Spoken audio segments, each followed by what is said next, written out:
Dito na naman tayo sa our garage.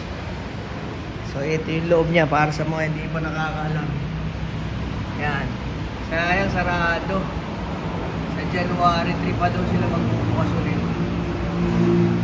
Yan. First Toyota Car Museum. Yung mga sinauna, mula mga Gen 1 hanggang mga pinakamodelo, kompleto sila dito sa loob. Nakapag-vlog na ako before dito, kaya lang nabura ko yung video, pictures lang na i-save ko. Pero yan, ito yung presyo. Pag gusto niyo pumasok, yan. Nasa La Union lang to mga kaibigan. Sa highway lang. Sobrang laki, katabi ng Toyota. Ito yung Celica nila na resto mod. So ganyan yung ginagawa natin sa mga project cars natin. Restored, modified. So meron sa loob mga fully restored, yung talagang original lang, walang modification, yung walang mga ganyan, walang spoiler, yung talagang kung ano yung orig na nilabas, yun talaga yung ginawa, ni-restore talaga. Ito yan, yung mga orig-orig nasa loob. Ayan. Ito resto mode. Ito yung ginagawa natin sa Sprinter, sa Starlet, kay Crown. Ayan. May mga konting modification kung ano yung gusto mong ilagay para maiba ka naman doon sa iba. Pero yung rims niya, yan pa rin. Pero yung upuan, hindi na orig, iba na. Bucket seats na. Yan. You know? Tapos naka-push start na din siya. Yung manibela, iba na din. Seat belts. Ganda oh. Grabe. Diba? Wala pa nga, kulang pa, wala pa yung cover dito. Yung backboard. Dito rin yung tangke niya, parehas kay Crown. Diyan din sa may likuran ng sandalan. Ganda nito. Ayan oh.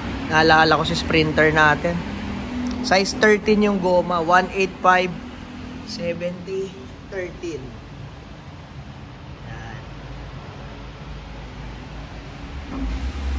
Celica ito mga kaibigan, Toyota Celica. Yung sa akin dati, yung Celica, yung ano, fastback.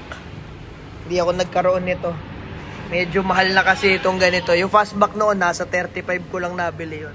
Parang Mustang yun. Ewan ko kung mayroon pa akong picture na naitabi. Ganda, no?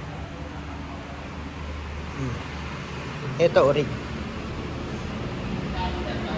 Yun, no? Dan yung susian.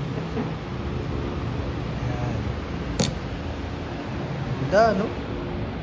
Mas meron sila dito ano, parang racetrack ng mga remote control car ito. Tatakbo ka dyan.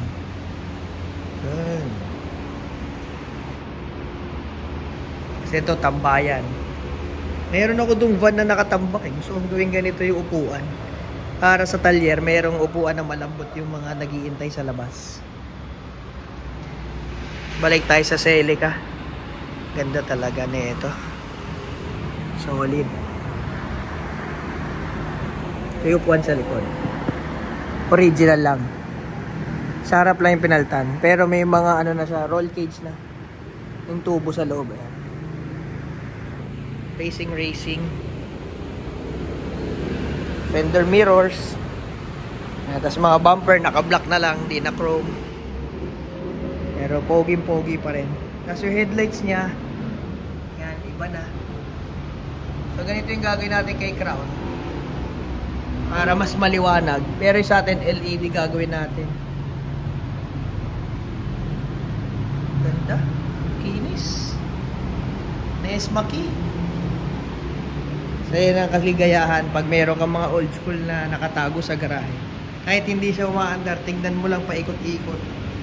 May enjoy mo na talaga yung mga pinaghirapan. Sayang, hindi po kasi loob eh. Ang dami sa loob niyan. Sobrang dami. Ganda. Susunod, balik tayo ulit. Sayang nawala yung video ko sa loob dati eh. Kompleto yan. Yan. Shout out our garage. Solid na solid. Dami dyan sa loob. Mga 60s, 70s. Kompleto sila dyan. Basta Toyota. Tara, balik na tayo. Thank you, kuya.